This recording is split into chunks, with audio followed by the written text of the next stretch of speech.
So this section deals with something related to solutions called solubility. For some of you, this may be old news. You may have heard of this before.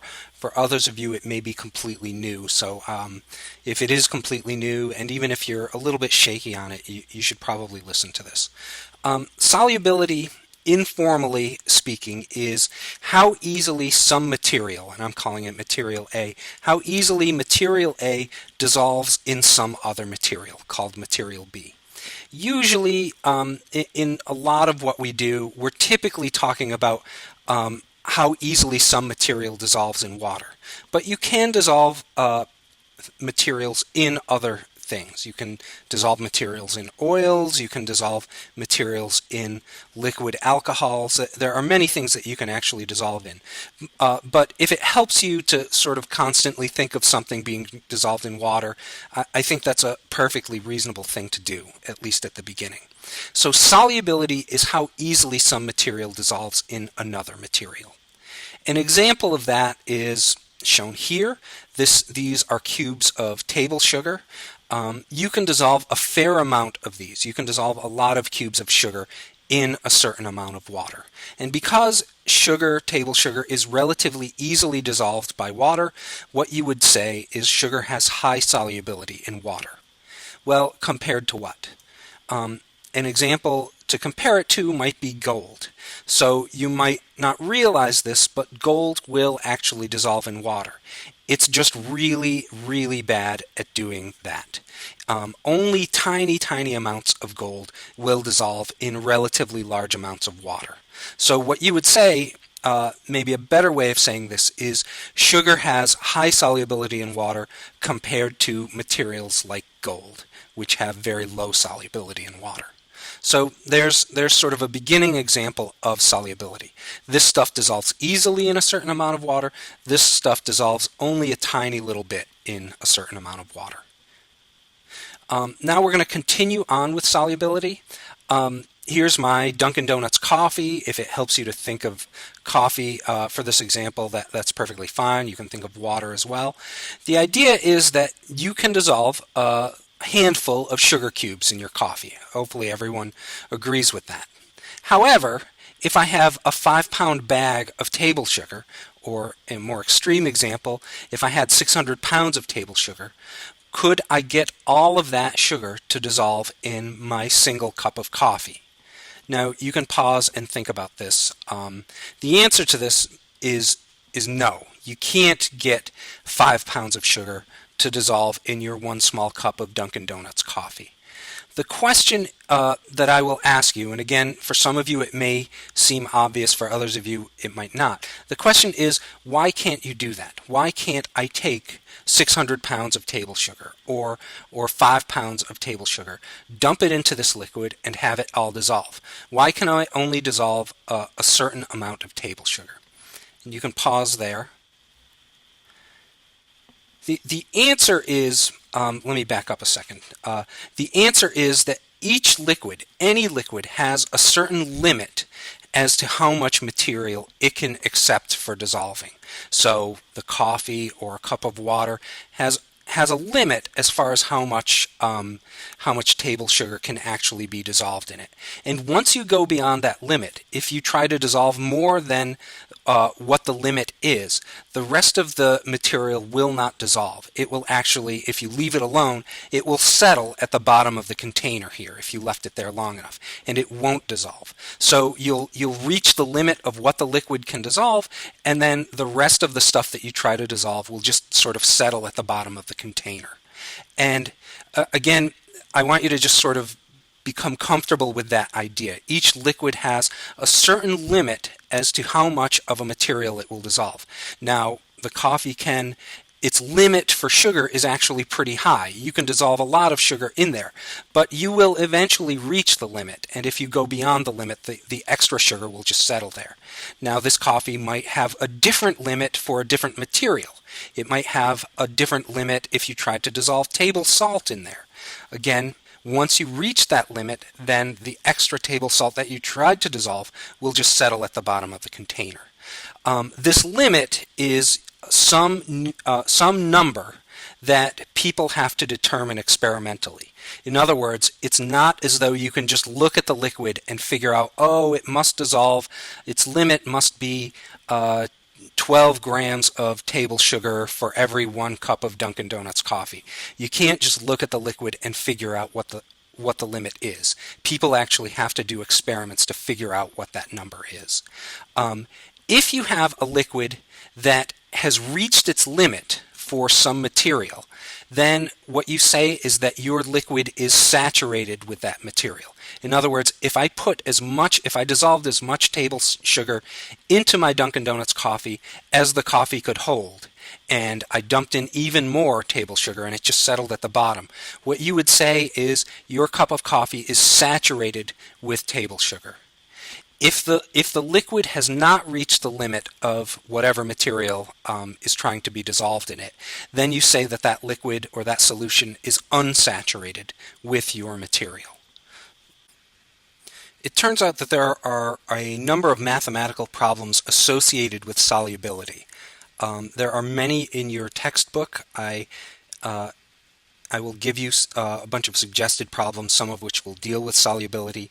Here is one from your textbook. It's on page 255, sample problem 7.3.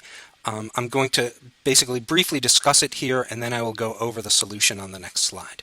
So the question basically says the solubility limit of KCl. KCl is also known as potassium chloride.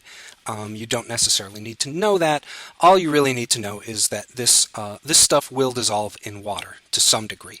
The solubility limit of KCl at 20 degrees is 34 grams per 100 grams of water. So what they're saying here, in case it's not immediately obvious, is that if the temperature of everything is 20 degrees Celsius, you can dissolve a maximum of 34 grams of KCl in 100 grams of water. If you have 100 grams of water and you try to dissolve 33 grams, which is less than 34 grams, it will all dissolve. However, if you go beyond 34 grams of KCl, for example, if you tried to dissolve 35 grams of KCl in 100 grams of water, 34 of the grams are going to dissolve. 1 gram is going to be left over that won't dissolve. And if you leave it alone, it will eventually settle to the bottom of whatever container you're using to dissolve the KCl. So the setup is that a student mixes 75 grams of KCl with 200 grams of water at 20 degrees Celsius. The questions are, how much of the KCl will dissolve? Is the solution saturated or unsaturated? And what is the mass of any solid KCl at the bottom of the container? So you can work on that. I will show you the solution on the next slide. One thing that I want to point out, in case it's not making sense, they keep on mentioning temperature here. They make a point of saying at 20 degrees, and the water is at 20 degrees Celsius in temperature. The reason they're doing this is because this number here, the solubility of materials in other liquids, is often very dependent on the temperature. Usually, if you raise the temperature, the solubility limit goes up. And usually, if you lower the temperature, the solubility limit goes down. And so they're just trying to be very sort of rigorous in the way they describe this problem. They're basically saying this number, 34 grams of KCl dissolved in 100 grams of water, is only true if the temperature is 20 degrees Celsius. It actually changes if you raise or lower the temperature. So don't get too hung up on this number, on the temperature here. They're just trying to be rigorous, although there will be a problem after this that actually does deal with temperature and solubility. So don't dismiss it entirely, but don't get too hung up on it either. So now you can work on the problem, and I will show you the solution on the next slide. So here's the setup of the problem. The student mixes 75 grams of KCl with 200 grams of water.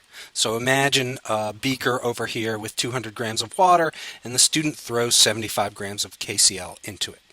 The first question is how much KCl dissolves in those 200 grams of water. And the book basically told you that the solubility limit of KCl in water at this temperature is 34 grams of KCl for every 100 grams of water. So this is sort of the information that we need to figure out how much of the 75 grams is going to dissolve. And so 34 grams of KCl will dissolve. That's the maximum that will dissolve in 100 grams of water at this temperature. But the student actually isn't using 100 grams of water. How much is the student using? The student is using 200 grams of water. So we need to use this relationship and compare it to 200 grams of water to figure out what the maximum amount of KCl is that will dissolve in 200 grams. Now, many of you can do this one in your head because 200 grams of water is twice as much as 100 grams of water, and then you can say the answer, the maximum amount that can dissolve in 200 grams is actually just twice as much as this. If you can do it in your head, if you can do this one in your head, that's great. There will be others of this type that you cannot do in your head because the numbers will be weirder. They'll be more difficult. So I'm just basically using this as a relatively simple example to try and show you the way that you would do this. So 34 grams of KCl, that's the maximum amount of KCl that will dissolve in 100 grams of water, but we don't have 100 grams of water, we're actually using 200 grams. So what's the maximum amount of KCl that will dissolve in 200 grams? We're going to call that x. We solve for x by cross multiplying, and we get 100 times x is equal to 34 times 200. And we need to get x all by itself, which means we divide this side, the left side, by 100 grams of water, and we also have to divide the right side by the same amount. When we do that, the 100 grams of water disappears from the left. It shows up in the denominator on the right. X grams of KCl is going to equal 34 times 200 divided by 100, which turns out to be 68 grams. So that's the maximum that will dissolve in 200 grams of water. And the question is, the student tried to mix 75 grams. The first question was, how much KCl dissolves in the 200 grams of water? Well, this is the maximum that can dissolve. The student went beyond the maximum. So the answer to the first question is this: 68 grams of KCl will dissolve in the water, but no more. Next question is the liquid saturated or unsaturated? If you remember, saturated basically means that the liquid has reached its limit for how much it can dissolve of some type of material. So because the water here has reached its limit, you say that the water is saturated with KCl. And then the final question is, how much KCl is at the bottom of the container? Well, the student tried to dissolve 75 grams. 68 grams of it actually dissolved, so the amount that settles at the bottom of the container is the difference between these two. So 78 grams minus 68 grams is 7 grams. So if you did this experiment, 7 grams of KCl would settle at the bottom of your container.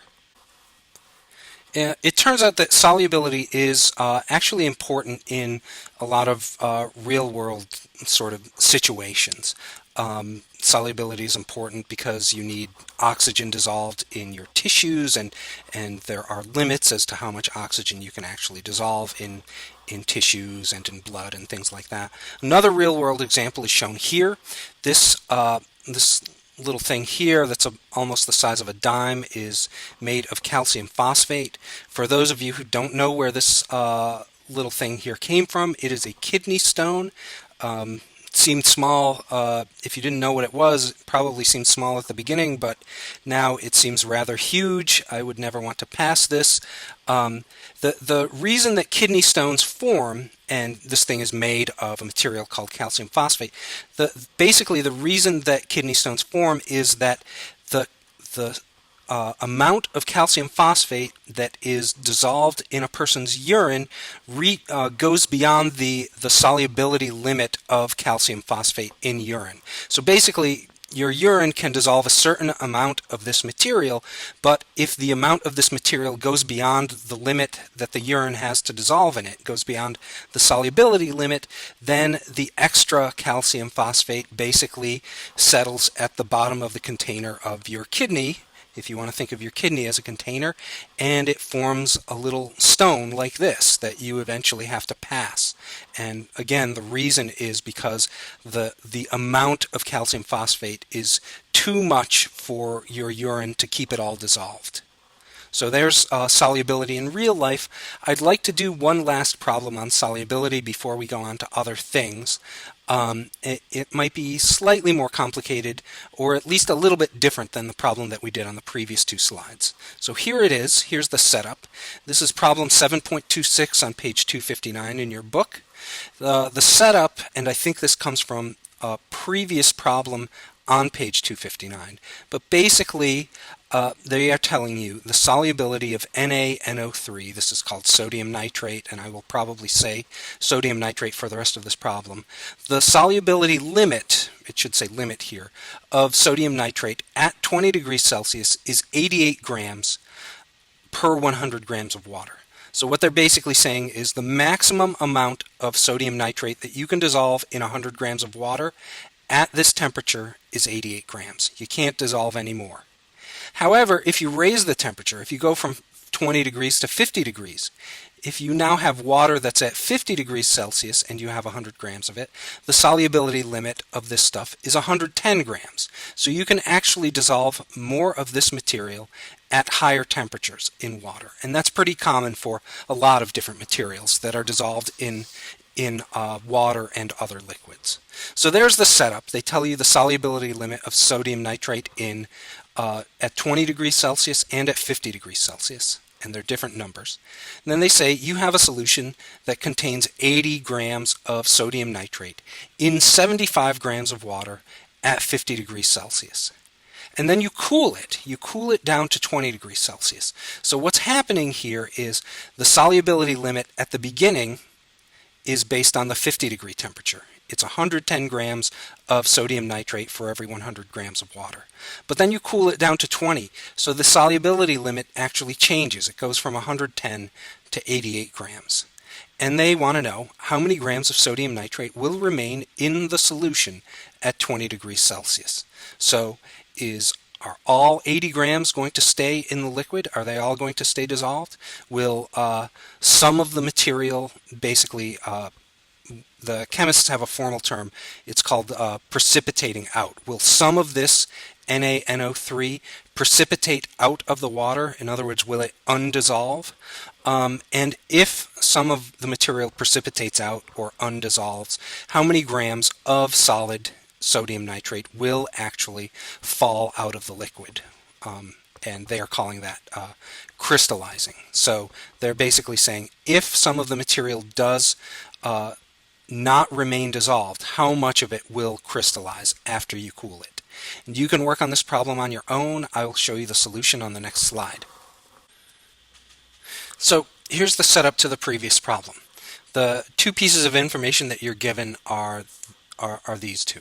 The solubility limit of sodium nitrate at 50 degrees Celsius is this. The maximum you can dissolve of sodium nitrate is 110 grams for if you try to dissolve it in 100 grams of water. The solubility limit of the same material at the cooler temperature at 20 degrees Celsius is 88 grams. So the maximum amount of NaNO3 that you can dissolve in 100 grams of water at 20 degrees Celsius is 88 grams. And the setup to the question is that 80 grams, ignore this little line here, 80 grams of sodium nitrate were dissolved in 75 grams of water at the high temperature. So the presumption is, and you can figure this out on your own, the presumption is that all 80 grams of sodium nitrate were dissolved in those 75 grams of water. Why? Because it was very hot water. Then you cooled the solution. You basically lowered the temperature until it reached 20 degrees Celsius. And the question is, how much of the NaNO3 actually stays dissolved in your 75 grams of water when you cool it down to 20 degrees Celsius?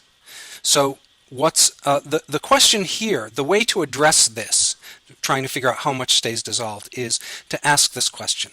What's the maximum amount of sodium nitrate that will dissolve in 75 grams of water, because that's how much we have, at the lower temperature, at 20 degrees Celsius? So what's the maximum amount that will dissolve in 75 grams of water at that temperature? So we need this piece of information here. We need this solubility limit. 88 grams of sodium nitrate is the maximum that will dissolve in 100 grams of water at that temperature.